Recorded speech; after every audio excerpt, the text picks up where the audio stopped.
find that fascinating because when I watch you coach, um, especially in the practices, that's where you really get to see, to me, like the true character of a coach is in the practices, on the teaching points, and just instilling your philosophy into these players, into these kids, you know.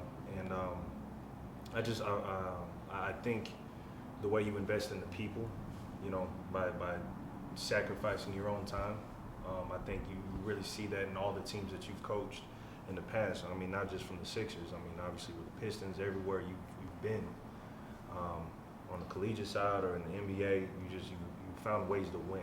And I think for a lot of these coaches, do you think for the up and coming generation of coaches and trainers and just people around the game, how important that is that to take time to really invest in the people? Well, I mean, you and I are doing what we love. You know, I've been doing it for a long, long time.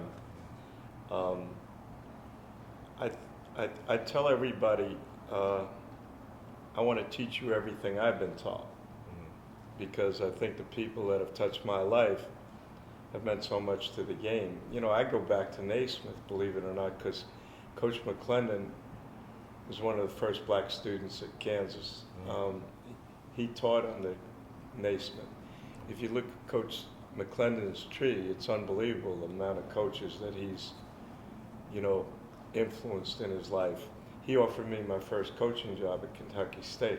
Wow. And then, so I've gotten to coach and play internationally. I got to coach college. You know, I got to coach, you know, pro. I played AAU ball when, you know, there weren't a lot of NBA teams. I played for Goodyear when that was an amazing league. And all through that experience, you know, I was learning how to do what I do. But I've been smart enough to realize, you know, I read a quote from Pete Carell, the smart take from the strong. Well, I've been smart enough to take little pieces from everybody, in hopes that I would make the game better, and make players better. And some of my values, I think, are getting lost, because I think when I was growing up, I wanted to be a high school coach and teacher. And it wasn't about money. It was about doing something you love. Now, you see how much money guys are making doing what I've been fortunate enough to do. And I think a lot of people are getting in it for the wrong reasons. And then the kids suffer. And then, you know, coaching AAU ball,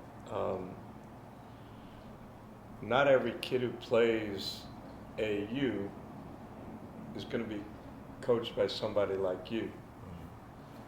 And unfortunately, these kids, they don't know how to be part of a team. They don't know how to make other people around them better. They don't know what the value of being a player on a basketball team really is.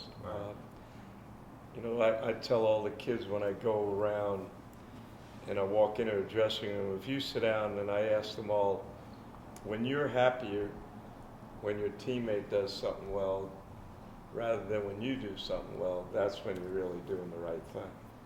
Because I definitely agree with you on that, and that's one of the things I wish more younger players would understand today is all that will take care of itself if you put all that energy into your craft, about becoming a better player, focus on your character, you know, off the court. You know, like when you was coaching in college, what were some of the things that you would look for when you would recruit a kid? Are you looking, obviously you're not just worried about the stats during that game that you're watching. What are some things that you was really looking for throughout the recruiting process? Well, I used to love to go to practice. And even when I was a pro coach, you know, I loved going to practice because you see how the player interacts with his teammates, how he accepts coaching, what that coach values, whether, you know, he's prepared to do that and make sacrifices to help the team win. I don't think we put enough stock in whether a kid's coachable. I don't think we put enough stock in whether a kid's competitive and has a high motor. You know, I can't remember too many times getting a kid that wasn't used to playing hard to play hard. Yeah. You know, you can think you're a genius and everything, you have unbelievable ability, but that's a character trait that we don't put enough stock in. And then the other thing is a kid coachable? Because I'm kind of hands-on. Mm-hmm. You know, and I think kids today have trouble to understand the difference between coaching and criticism. Right. When you try to teach a kid something, if he accepts it as you're trying to make him better, you know, a better teammate, a better player, a better person, or he thinks that you're always on his ass trying to criticize him, no chance. Right. And as a coach, I think you fail kids if you're not willing to try to correct them and make them better. I'm not talking about criticizing them or getting on them, but to correct something that, you know, he needs to do better. I think that's really important. And it's an interesting thing. I'm probably talking too much, Tim, but No. this is something I always remember. I've gone and coached a lot of teams that lost. I only took over one team that had a winning record, and that was Detroit.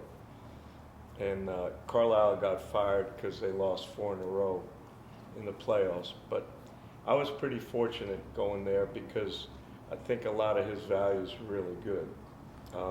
But all the other teams, basically, that I took over had a losing record, losing mentality. And I remember, I always said this, going in the first day of practice, pros are great, and they really understand the game, most of them. When you walk in that dressing room and have your first practice, after about 2 hours, they know whether you can coach or not. And that's fairly important. Then the second thing I think that's important, after being around you a while, that they'll know whether they can win with you or not. And that's important. And then the third thing I think that's really important to them, can this guy make me better? Right.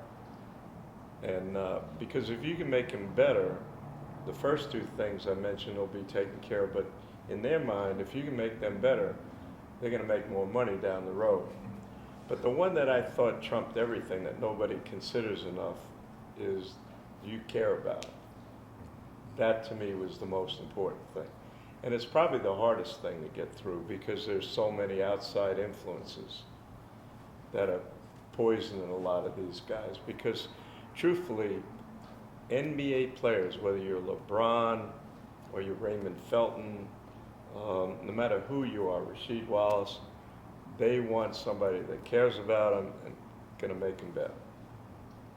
As great as LeBron is, you know, he loves the game. As great as Allen was, and crazy as he might be in some areas, he wanted to win so badly, he wanted to be the best, that in his own way, he allowed me to coach him. In his own way, he taught me so much just being around him. You know, but the thing about this game is, if you're going to be a coach, you have a responsibility to invest in the kids you coach and the people that sit next to you. Because the greatest gift for me is the people that sit next to me get to do what I do. Mm-hmm. And I've been lucky. I think almost everybody that sat next to me has become a head coach. And that's an unbelievable thing. And then I really believe, aside from a few guys that I coached, I think they would all tell you I try to make them better. They might not agree with me at the beginning, but after they thought about it a while, they knew I cared enough to try to teach them and make them better. There's some that I failed, and it bothers me, but I never failed trying.